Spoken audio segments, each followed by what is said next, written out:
وہ آیت لکھی ہے وَلِلَّهِ عَاقِبَةُ الْأُمُورِ، اس کے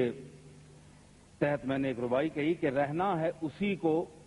ما سوا حالک ہے، رہنا ہے اسی کو ما سوا حالک ہے،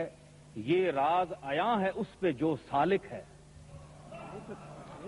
آغاز تھا میرے بس میں سو میں نے کیا،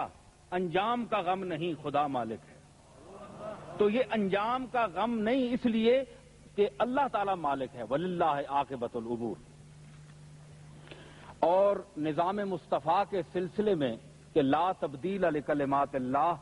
کہ اللہ کے کلمات میں تبدیلی ممکن نہیں، تو جو قوتیں فساد پیدا کرنا چاہتی ہیں اور حائل ہو رہی ہیں ان کے متعلق عرض کیا میں نے کہ چل جادہ مصطفیٰ پہ گمراہ نہ بن، چل جادہ مصطفیٰ پہ گمراہ نہ بن، محتاج ہے خلقتن شہنشاہ نہ بن، چل جادہ مصطفیٰ پہ گمراہ نہ بن، محتاج ہے خلقتن شہنشاہ نہ بن، آئین شریعت میں نہ لا تبدیلی، آئین شریعت میں نہ لا تبدیلی، تو بندہ اللہ بن، اللہ نہ بن، تو اللہ نہ بن، اللہ کا بندہ بن، کیونکہ لا تبدیل لکلمات اللہ، اللہ کے کلام دیکھیں، حدیث میں اختلاف ہو سکتا ہے کہ یہ 36 اقسام میں سے کس درجے کی حدیث ہے، لیکن قرآن مجید کی کسی آیت میں اختلاف نہیں ہو سکتا۔ تو جب اصول آپ کے پاس ہمارے پاس موجود ہیں تو ہم اس سے کیوں انحراف کریں؟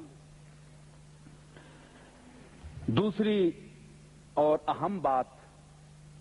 کہ ذاتی ہے ان العزت للہ جمیعا، کہ ذاتی ہے نصیر صرف رب کی عزت، ذاتی ہے نصیر صرف رب کی عزت، دولت کی نہ خون اور نسب کی عزت، ہو پیر کہ مولوی ہو یا لیڈر ہو پیر کہ مولوی ہو یا لیڈر ہو، وابستہ شریعت سے ہے سب کی عزت، ہو پیر کہ مولوی ہو یا لیڈر ہو، وابستہ شریعت سے ہے سب کی عزت۔